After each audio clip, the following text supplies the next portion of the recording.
देखिए, मैं तो पहले भी कह चुका हूं और दोबारा दोहरा रहा हूं, कौन रियल एनसीपी है, कौन रियल शिवसेना है, वो वक्त बहुत दूर नहीं है। 3 महीने बाद चुनाव होने वाले हैं इस देश में। उन्हीं चुनावों में पता चलेगा।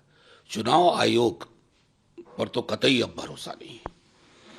जो चुनाव आयोग विपक्ष के लोगों को मिलने का वक्त ना दे, जो चुनाव आयोग अपनी क्रेडिबिलिटी खो चुका हो और उसको इसकी चिंता ना हो, तो अब सीधी लड़ाई जनता की अदालत में। बाकी लोग सुप्रीम कोर्ट जाएंगे वगैरह, लेकिन जनता तय कर देगी कि उद्धव ठाकरे की शिवसेना असली शिवसेना है, शरद पवार साहब की एनसीपी असली एनसीपी है।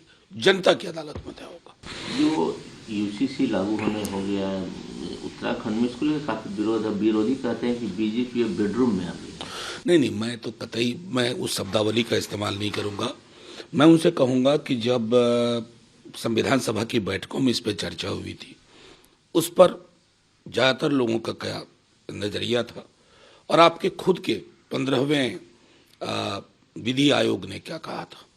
असल में इनके लिए लगता है यूनिफॉर्म सिविल कोड को ये धान की खेत में हम ना कौवा उड़ाने के लिए, डराने के लिए जो रखते हैं, ये उस तरह से इस्तेमाल कर रहे हैं, जिसको मैं मानता हूं कि एक लार्जर डॉग विसल पॉलिटिक्स का हिस्सा है।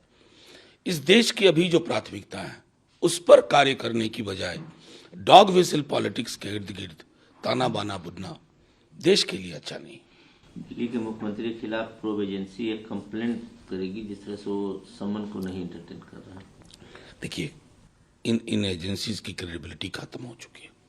अब ये कुछ भी कहते हैं मायने नहीं रखता। अभी भी जिस प्रकार के, अब एक बात देखिए कि देश में कोई विपक्ष का नेता ऐसा है जो ईडी के या आईटी या सीबीआई की जद में ना। इससे क्या साबित होता है?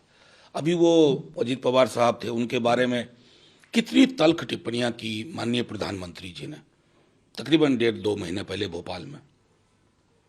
फिर शामिल हो गए अजीत पवार जी, इतनी खूबसूरत मुस्कुराती हुई दोनों की तस्वीरें आई, तो भ्रष्टाचार का मामला खत्म हो गया। एक वैसे ही व्यक्ति हैं जो उत्तर पूर्व में सीएम है। एक बिस्कुट वाला वीडियो राहुल गांधी के साथ वायरल हो रहा है। इस पर राहुल गांधी कहते हैं, don't understand BJP obsession with dog. देखिए, सीधी सी बात है, वो पूरा वीडियो मैंने देखा। मतलब आप देश के में राजनीतिक विमर्श को मतलब इतना नीचे ले जाएंगे, ये उचित नहीं लगता। और मैं तो अभी प्रधानमंत्री जी की जो अभी सदन में टिप्पणी हुई थी लोकसभा की, मुझे दुख हुआ। देश के प्रधानमंत्री मेरे भी तो हैं भाई। शिकायत मैं किससे करूंगा? अगर मुझको कोई दिक्कत होगी आपसे करूंगा, चुनाव में आपके खिलाफ लड़ूंगा। लेकिन अगर आप प्रधानमंत्री हैं तो आपका दायित्व है विमर्श को ऊंचा रखना। आपके हर भाषण के बाद लगता है कि आप इससे ज्यादा विमर्श नीचे नहीं जाएगा, अगली बार आप और नीचे लेके चले जाते हैं।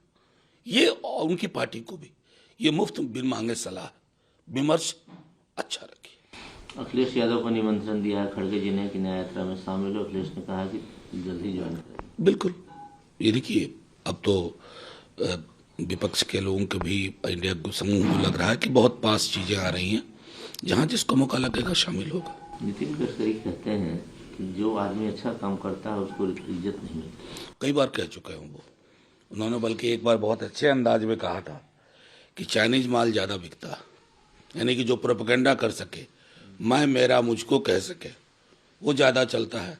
और एक बात तो ये भी मतलब उनकी बातों से निहितार्थ है, जो तात्कालिक तौर पर लोकप्रिय हो वो कालांतर में लोकहित में हो, ज़रूरी नहीं।